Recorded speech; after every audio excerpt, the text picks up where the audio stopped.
This is a proposal.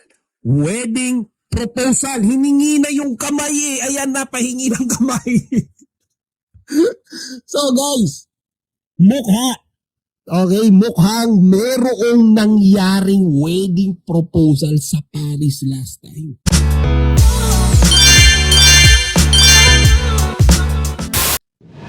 Guys, yung nakatuklas tungkol dito kay Kimi and Paulo's real relationship status. So, ako guys, sa totoo lang to be honest, medyo hesitant akong maniwala sa simula. Pero, ang daming nagsasabi na mukhang totoo daw. Okay, so, siyempre, ano ba tong scoop na to? Diba? So, according dito guys, sabi dito is dalawang artista na hindi pa umaamin na magkarelasyon. Napapabalitang hiningi na daw ng lalaki ang kamay ng babae para sa kasal sa susunod na taon. Guys, again, this is a proposal. Wedding proposal. Hiningi na yung kamay eh. Ayan na, pahingi ng kamay. So guys, mukha. Okay, mukhang merong nangyaring wedding proposal sa Paris last time. Totoo kaya yan? Tingin nyo guys. Meron kayang nangyaring wedding proposal nung nakaraan, di ba? Sa Paris. Ako guys, napapaisip na ako eh. Feeling ko totoo eh. Malakas yung kutob ko guys na mukhang merong nangyaring engagement doon. Ayan, sabi basahin natin. Beth Guillermo, Madam Beth, Madam Jandy, naka-block daw profile mo, yan mo lang sila. Madam Jandy. Gandang gabi, kachika, good vibes Saturday. Yan. Maria Inoue, kachika, unable to send raw. Sinabi sa Yun. Ayan, no? Si Madam Jangdi kumakaway, siya si Yun yan. No? Madam Jangdi, nagpapa-add sa'yo, yari ka dyan. Naka-lock daw profile mo. Ayan, Madam Celestine Amore, correct ka dyan. Kanina nga, kaya nga medyo pinanood ko kanina yung binanata na naman nila ang Kim Pao dyan. Sinabihan yung mga Kim Pao fans na delulu. Sinabihan yung mga Kim Pao fans na tawag dito nagmamarunong or nagmamagaling kasi wala naman daw basihan or what para sa mga statement natin. About yan, tinalakay nila dyan guys sa DTT yung si Nadine Lustre is pumayag nga daw ba. Tsaka yung production na si Kim Chu yung magiging ka-eksena ni Paolo sa lahat ng kissing and intimate scene ng movie. Yung parang si Paolo raw hindi pumayag na i-kiss or magkaroon ng intimate scene kay Nadine. Pumapayag, kumbaga willing lang daw gawin si Paolo kapag si Kimi yung gagawan niya nun. Gets? So, ayan, binanata nila dyan si Paolo tsaka yung mga Kim Pao fans na bakit daw, sino daw ba si Paolo Abilino para mag-request? Napaka-cheap daw nung ganung para lang daw mapag-usapan in eklabush yan. Ayoko nang ituloy pa, baka ma-high blood tayo pare-pareho. Ako na high blood. Ayan. Ayan, ako si Queen Gatrin na nga yung nagsasabi. Shout out kay Nerissa Amor Medreyes Virginita. Hello, Nelen. Guys, si Queen Gatrin na nagsashout.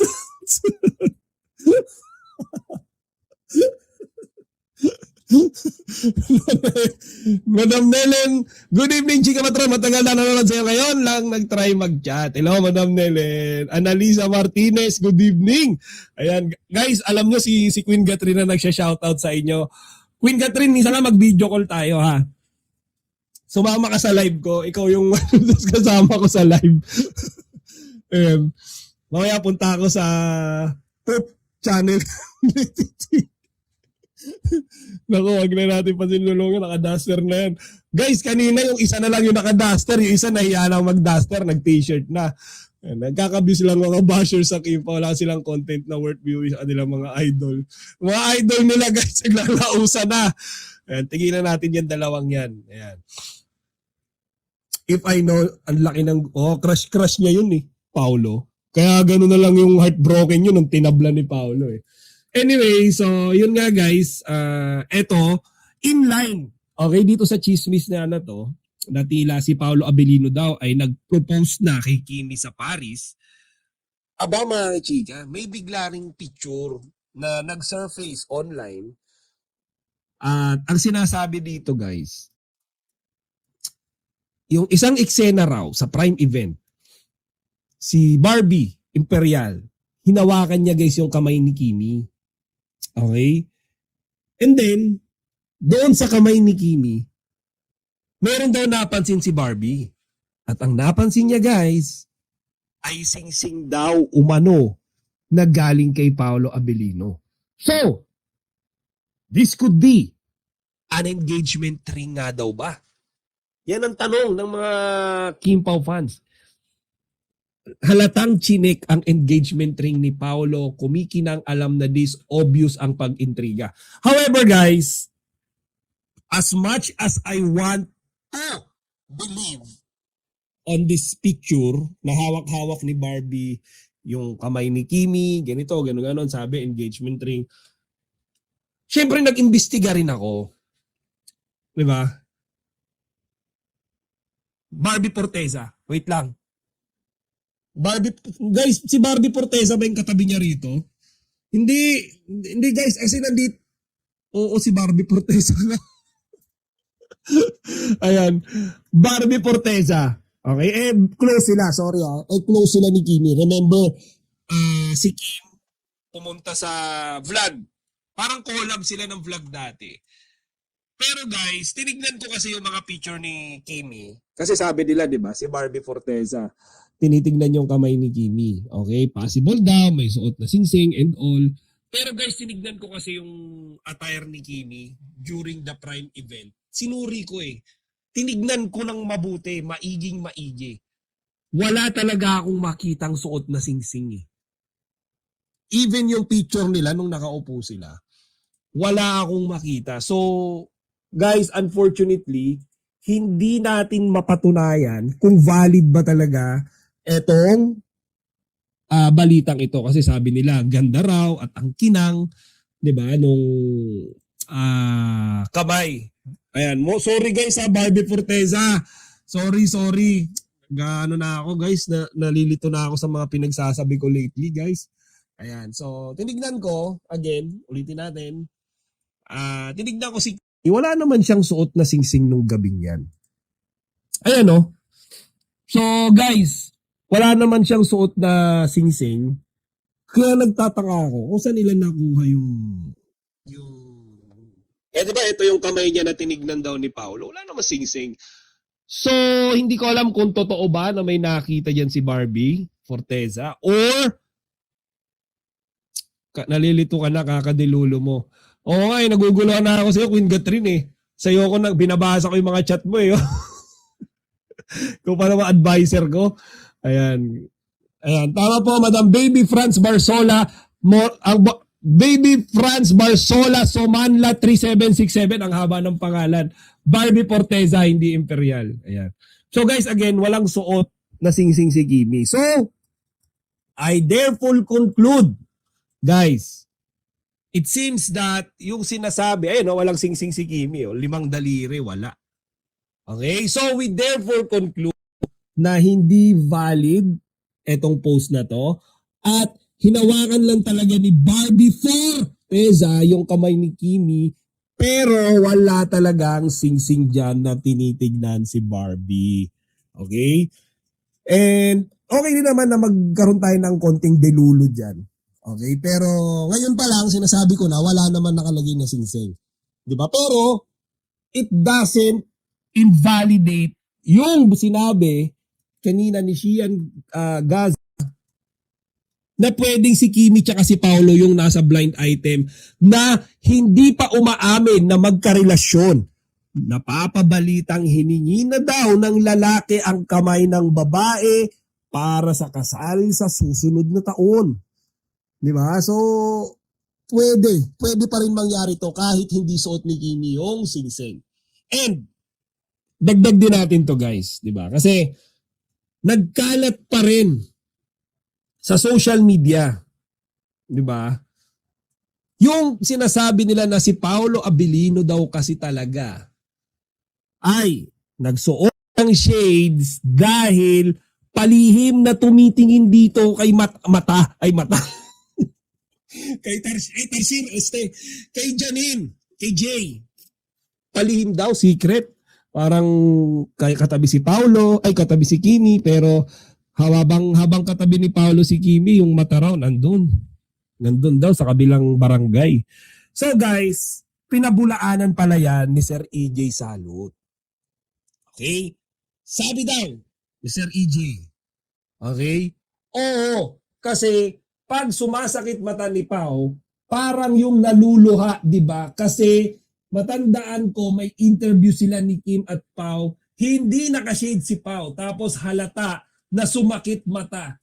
Tapos yung sabi ni Kim doon, mag-shades ka na lang. Kaya yung nag-shades na lang si Pao, panay punas ng mata ni Pao. So sobrang sensitive pala ng mata ni Pao sa lights na nabababad sa event. Nagluluhat, nirapan siya tumingin sa camera. Oh, di ba? So guys, ginastify pala yan. Okay? Ni Sir Eric Salot. So walang katotohanan yung pinagsasabi ni Maarting Machika ha. Sa vlog ni Maarting Machika guys, sinabi niya yan. Sabi niya, nag-shades daw si Paolo kasi nakatingin kay Tarsir. Nakatingin kay Janine. Okay, so hindi pala totoong nakatingin siya kay Janine. Talagang meron lang siyang eye problem. Guys, totoo yan eh. Kilala nyo ba guys si Bitag? Sino sa inyo nakakilala kay Bitag? Si Bitag. Kilala nyo ba guys si Bitag? Sino nakakilala kay Ben Tulpo? Guys. Di ba si Bitag? Di ba? Si Ben Tulfo.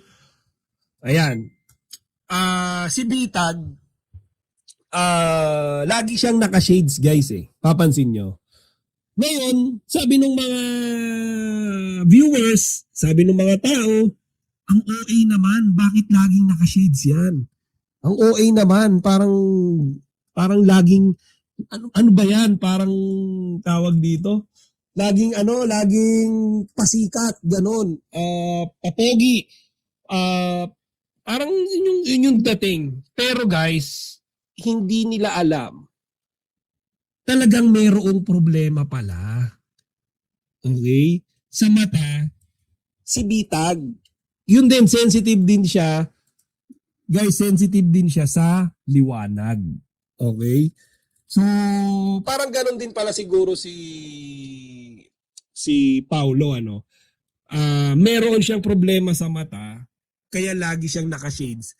Most of the time, kapag sobrang dami ng mga ilaw sa isang event, hindi siya nag-shades para palihim na tumingin kay Jay.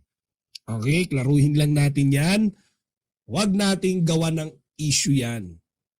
Kasi pinagpipiestahan yan ngayon ng mga Janine fans. Pinagpipiestahan nila yan. Wag na daw tayong guys, yung mga Kimpaw daw, wag doon ang depensahan si Paolo dahil in reality talagang si Janine pa rin daw ang gusto. Nagkalat yung mga fans. Di ko alam, di ko na ang hirap ng masundan kasi hanggang ngayon umaasa pa rin sila guys na mayroong babalik. 'Di ba? So wala nang babalik, actually may nakita nga ako. Parang video before na kinikilig-kilig pa to si. Parang kinikilig pa siya no. Parang you're not feeling well. Ngayon, no? Ayun no. Parang tinanong si Paolo kung Mali ka ba? Buhayan ka ba? Oh, ayan guys, parang naalala niya siguro yan. Nakita ko lang yan, may nag-post niyan kanina. Ito, masipag mag-post sa Kim Pao yan eh. Anyways, so marami pa rin umaasa. Yung po parang yung isang vlogger na pinod ko lagi naka-shades din po. Oh guys, Madam Maria Inoue, may mga ganun talaga. Okay, may mga sakit talaga sila sa vision. Sensitive yung mata nila sa sobrang liwanag.